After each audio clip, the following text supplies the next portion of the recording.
ৰেংমা বনাঞ্চলৰ যি উচ্ছেদ আজি চতুৰ্থটো দিন আৰু চতুৰ্থটো দিনটোত মই বৰ্তমান উপস্থিত আছোঁ মধুপুৰত। ইতিমধ্যে ইয়াত 250টাকৈ অধিক বাসগৃহত উচ্ছেদ চলিব বুলি প্ৰশাসনে জানিবলৈ দিছে। আৰু প্ৰথমতে পৰিৱেশটো দেখুৱাইছোঁ মধুপুৰৰ পৰা, যিহেতু এয়া উচ্ছেদ ইতিমধ্যে আৰম্ভ হৈছে আৰু পুৱা 10 বজাৰ লগে লগে এইসমূহ স্থানত আচলতে মধুপুৰ অঞ্চলত উচ্ছেদ আৰম্ভ হোৱা দেখিবলৈ পোৱা গৈছে। আৰু ইতিমধ্যে আমি ক'ব লাগিব আজিৰ দিনটোত যদি কওঁ 6টাকৈ স্থানত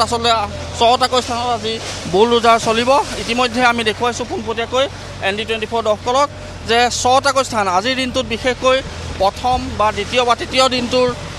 সফলতাৰ পিছত আজি চতুৰ্থটো দিন আৰু কোনো ধৰণৰ যাতে অপ্ৰীতিকৰ পৰিস্থিতিৰ সৃষ্টি নহয় তাৰ বাবে আচলতে প্ৰশাসন তথা আৰক্ষী বিভাগ সষ্টম হৈ আছে। আৰু এটা কথা ক'ব লাগিব, এই যি অঞ্চল মধুপুৰ যথেষ্ট স্পৰ্শকাতৰ অঞ্চল, কাৰণ ইয়াত যথেষ্ট লোকে বসবাস কৰে, যাৰ ফলত 250টাতকৈ অধিক বাসগৃহ ইতিমধ্যে উচ্ছেদ কৰিব বুলি জানিব পাৰিছোঁ। আৰু স্থানীয় দল সংগঠনসমূহ আছে, আমি তেওঁলোকৰ পৰা জানিবলৈ চেষ্টা কৰিম। যিহেতু আজি দিনটো চতুৰ্থটো দিন, আপোনালোকে আমি দেখিছোঁ যে এই যিসমূহ অঞ্চল ৰেংমা বনাঞ্চলত উচ্ছেদ, ইয়াত যথেষ্টখিনি লোকে আচলতে বেদখল কৰি আছিলে। আজি দিনটোত এই মধুপুৰ অঞ্চলত আচলতে 250টাকৈ অধিক বাসগৃহ উচ্ছেদ কৰা হয়। ইয়াত ৰেংমা সংৰক্ষিত বনাঞ্চলত যি বেদখলকাৰী লোকসকল আছিলে ইয়াৰ উচ্ছেদৰ প্ৰক্ৰিয়াৰ আজি চতুৰ্থটো দিন। এই চতুৰ্থটো দিনত আচলতে এই অঞ্চলত বেদখল প্ৰক্ৰিয়া সম্পূৰ্ণ চলি আছে আৰু আমি আশা কৰিছোঁ যাতে বেদখলকাৰী লোকসকলৰ ঘৰ এঘৰো যাতে থাকি নাযায় আৰু বেদখলকাৰী লোকসকল যাতে ইয়াত তেওঁলোকৰ যিটো প্ৰশাসনে ইয়াৰ স্থানীয় প্ৰশাসনেই হওক বা আৰক্ষী বিভাগেই হওক খুব শান্তভাৱে চলি আছে প্ৰক্ৰিয়াটো। আমি আশা কৰিছোঁ ইয়াত এঘৰো বেদখল ঘৰ নাথাকি যাতে সম্পূৰ্ণ অঞ্চলটো যাতে বেদখল মুক্ত কৰি আচলতে প্ৰশাসনে ইয়াত সংৰক্ষিত বনাঞ্চল যিটো ৰেংমা সংৰক্ষিত বনাঞ্চল আছে এই ৰেংমা সংৰক্ষিত বনাঞ্চলে পুনৰ সাৰ পাই উঠক, পুনৰ ৰেংমা সংৰক্ষিত বনাঞ্চল উজ্জীৱিত হৈ উঠক।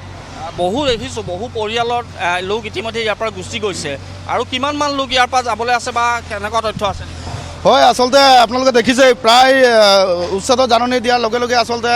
প্ৰায় এই লোকসকল তেওঁলোকে য'ৰ পৰা আহিছে তেওঁলোকে গুচি গৈছে আৰু খুব কিছুসংখ্যক লোকেহে ইয়াত আছে। আমি আশা কৰিছোঁ যাতে ইয়াত খুব সোনকালে যিসকল লোক আছে ইয়াৰ পৰা তেওঁলোকে য'ৰ পৰা আহিছে তেওঁলোকে গুচি যায়, যাতে আমিও কেতিয়াও আশা নকৰোঁ যাতে ইয়াত অকল্পনীয় অভাৱনীয় পৰিস্থিতিৰ সৃষ্টি হওক। এতিয়ালৈকে প্ৰশাসনৰ স্থানীয় প্ৰশাসন আৰু ইয়াৰ যিসকল বিষয়া কৰ্তৃপক্ষ সেই কৰ্তৃপক্ষৰ লগতে যে সুন্দৰভাৱে উচ্ছেদ প্ৰক্ৰিয়া চলি আছে, এই ক্ষেত্ৰত আমি মাননীয় মুখ্যমন্ত্ৰী আৰু স্থানীয় বিধায়ক মহোদয়ক আমি ধন্যবাদ জ্ঞাপন কৰিছোঁ। টাই আহোম ছাত্ৰ সন্থাৰ প্ৰতিনিধি আছে, যিহেতু বিষয়টো স্পৰ্শকাতৰ, কাৰণ এইসমূহ অঞ্চলৰ বনাঞ্চলৰ ভূমি আচলতে বেদখল কৰি এক বৃহৎ উদ্যোগেই হওক, তামোল বাৰীয়ে হওক, বিভিন্ন কৃষিভূমি হওক জড়িত হৈ আছিলে লোকসকল, এতিয়া উচ্ছেদ কৰা হৈছে। হয়, ইতিমধ্যে সকলোৱে লক্ষ্য কৰিছে, সমগ্ৰ অসমৰ মানুহে দেখিছে যে ইয়াত আচলতে কি ইয়াত ঘাটি আছিল। ইয়াত ড্ৰাগছৰ ঘাটি আছিলে, ইয়াত মানে অবৈধ চুপাৰীৰ যোনটো ঘাটি আছিলে, চুপাৰী মাফিয়া আছিলে, ইয়াত বিল মাফিয়া আছিলে, আৰু গোটেইখিনি আচলতে অবৈধ বেদখলকাৰী ক'বলৈ যিটো আমি মিয়া বুলি কওঁ, এই গোটেই আচলতে ব্যৱসায় বৃহৎ এটা বজাৰ, চুপাৰী বজাৰ হওক, শিলৰ বজাৰ হওক, ইয়াত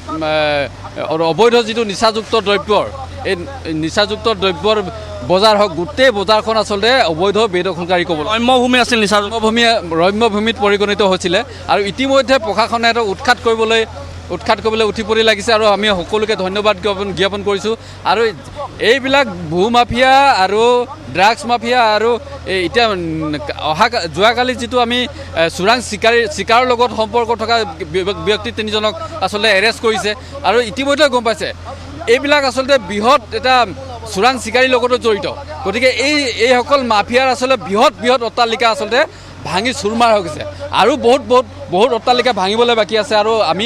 আশা ৰাখিছোঁ খুব সোনকালে আচলতে এই অট্টালিকা ভাঙি চুৰমাৰ কৰি দিব। আৰু এই ক্ষেত্ৰত আমি মুখ্যমন্ত্ৰী মহোদয়ক টাই আহোম ছাত্ৰ সন্থাৰ মজিয়াৰ পৰা ধন্যবাদ জ্ঞাপন কৰিছোঁ। আৰু লোক আছে নেকি, যিহেতু এইসমূহ উচ্ছেদৰ লগত বৰ্তমান আমি কোনো লোক দেখা নাই যদিও এটা কথা প্ৰশাসনৰ পৰা কৈছে গোটেই যিখিনি অঞ্চল এই অঞ্চলসমূহৰ পৰা সকলোবিলাক কিন্তু ওলাই যোৱা নাই। হয়, ইয়াত আচলতে আমি আশা কৰিছিলোঁ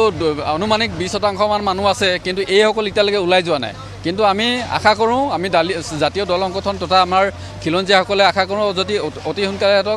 তেখেতলোকে যাতে শান্তিপূৰ্ণভাৱে ইয়াৰ পৰা যিটো বেদখল কৰিছিলে ঠাইখন এৰি গুচি যায় নিজৰ গন্তব্যস্থানলৈ। আৰু বিশেষ নকওঁ, আৰু প্ৰশাসনে ইতিমধ্যে তেওঁলোকক জাননী দি আছে। ইতিমধ্যে ইয়াত এভেকশ্যন চলি আছে গতিকে তেওঁলোকে ইয়াত থকাটো কোনো ধৰণৰ ইয়াত আমি নিবিচাৰোঁ আৰু শান্তিপূৰ্ণভাৱে তেখেতলোকে গুচি যাব লাগে আৰু প্ৰশাসনে শান্তিপূৰ্ণভাৱে তেওঁলোকক জাননী প্ৰেৰণ কৰিছিলে কিন্তু এতিয়ালৈকে আছে বুলি আমি শুনিছোঁ কিন্তু তেওঁলোকে যোৱাটো আমি বিচাৰোঁ অতি সোনকালে তেওঁলোক যাব লাগে ইয়াৰ পৰা ৰেংমা বনাঞ্চল আচলতে যি ধ্বংস কৰা হৈছিল বুলি ক'ব লাগিব বনাঞ্চলৰ ভূমি ধ্বংস কৰা হৈছিল যাৰ বাবে প্ৰশাসনে আচলতে ইতিমধ্যে সকলোবিলাক বাসগৃহই হওক বা কৃষিভূমিয়ে হওক তেওঁলোকে উচ্ছেদ কৰা পৰিলক্ষিত হৈছে আমি আজিৰ দিনটো যদি কথা ক'বলৈ যাওঁ পুৱা 10 বজাৰ পৰা যি উচ্ছেদ অভিযান চলিছে ইয়াত আচলতে 3 নং দয়ালপুৰ আৰু 2 নং দয়ালপুৰ দলনি পথাৰ খেৰবাৰী 2 নং মধুপুৰ বিদ্যাপুৰ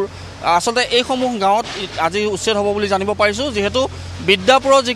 নগৰাঞ্চল আছিলে সেই নগৰাঞ্চল প্ৰথম দিনাখনে উচ্ছেদ কৰা হৈছিল আৰু যি বিদ্যাপুৰৰ গ্ৰামাঞ্চল আছিল সেই গ্ৰামাঞ্চলত আজি উচ্ছেদ কৰা হৈ আছে বৰ্তমান সময়ত আমি দেখুৱাইছোঁ আৰু দল সংগঠনে এটা কথাই কৈছে এইসমূহ স্থানত সন্দেহযুক্ত লোক থকাৰ উপৰিও ইয়াত আচলতে ড্ৰাগছেই হওক বা অবৈধ যিসমূহ ব্যৱসায় এই ব্যৱসায়ৰ এক ৰমৰমীয়া বেহা হৈছিল এইসমূহ অঞ্চলত যাৰ বাবে আচলতে প্ৰশাসনে ইতিমধ্যে ব্যৱস্থা গ্ৰহণ কৰিছে যাৰ বাবে উচ্ছেদ অভিযান আৰম্ভ কৰিছে আমি যদি আগলৈ দেখুৱাবলৈ যত্ন কৰিম যে আগৰ যিবিলাক বাসগৃহ আছে সেইসমূহ ইতিমধ্যে উচ্ছেদ কৰা হ'ব প্ৰায় 250টাতকৈও অধিক বাসগৃহ এই মধুপুৰ অঞ্চলৰ পৰা অঞ্চলত আচলতে উচ্ছেদ কৰাৰ কথা ইতিমধ্যে প্ৰশাসনে জানিবলৈ দিছে আৰু আৰক্ষী বিভাগ আমি ক'ব লাগিব যে আৰক্ষী বিভাগে যথেষ্ট কটকটীয়া নিৰাপত্তাৰ মাজেদি আচলতে এইসমূহ পহৰা দি আছে বুলিয়েই ক'ব লাগিব কাৰণ এইসমূহ অঞ্চলত যথেষ্ট সন্দেহযুক্ত লোক আছিল যাৰ বাবে আচলতে এইসমূহ বাসগৃহ ভাঙি পেলোৱা হৈছে এতিয়া উচ্ছেদ কৰি দিয়া হৈছে ইয়াৰ পৰিৱেশ দেখুৱাইছোঁ যিহেতু আজিৰ দিনটো চতুৰ্থটো দিন ইতিমধ্যে 3টা দিনত বিগত 3টা দিন আচলতে সুন্দৰভাৱে বা সুশৃংখলিতভাৱে তেওঁলোকে উচ্ছেদ অভিযান আৰম্ভ কৰিছিল আৰু আজিৰ দিনটোতো ব্যতিক্ৰম একো নহয় কাৰণ আজিৰ দিনটোতো আমি দেখিবলৈ পাইছোঁ যে এইসমূহ বাসগৃহ ইতিমধ্যে উচ্ছেদ চলোৱা হৈছে প্ৰশাসনৰ ফালৰ পৰা বন বিভাগৰ লোক ইয়াত সষ্টম হৈ আছে জিলা আয়ুক্তগৰাকী এইসমূহ স্থান পৰিদৰ্শন কৰিছে যাৰ ফলত আচলতে এইসমূহ যি অঞ্চল উচ্ছেদ কৰা হৈছে এইসমূহ অঞ্চলৰ পৰা ইতিমধ্যে যিসকল সন্দেহযুক্ত লোক বুলি কোৱা হৈছে সেই সন্দেহযুক্ত লোকসমূহ ইতিমধ্যে আঁতৰি গৈছে আমি দেখুৱাইছোঁ পৰিৱেশ এইসমূহ বাসগৃহ ইতিমধ্যে উচ্ছেদ কৰা হৈ গৈছে আৰু এই যি মধুপুৰ অঞ্চল এই মধুপুৰ অঞ্চলত আজি যিহেতু 250তকৈ অধিক পৰিয়ালৰ যি বাসগৃহ আছে সেইসমূহ উচ্ছেদ কৰা হ'ব তাৰ সমান্তৰালভাৱে পৃথকে 6টা বিভিন্ন স্থানত আজি যিহেতু উচ্ছেদ কাৰ্য সমাপন কৰা হ'ব ঠিক আছে আমি সাৰংগক এই মুহূৰ্তত ধন্যবাদ জ্ঞাপন কৰিছোঁ আৰু এনেধৰণে খেৰবাৰী 2 নম্বৰ মধুপুৰ আৰু সমান্তৰালকৈ বিদ্যাপুৰ গাঁৱত এতিয়া অভিযান চলাই থকা হৈছে অৰ্থাৎ পূৰ্ণগতিত চলি আছে চতুৰ্থটো দিনৰ উচ্ছেদ অভিযান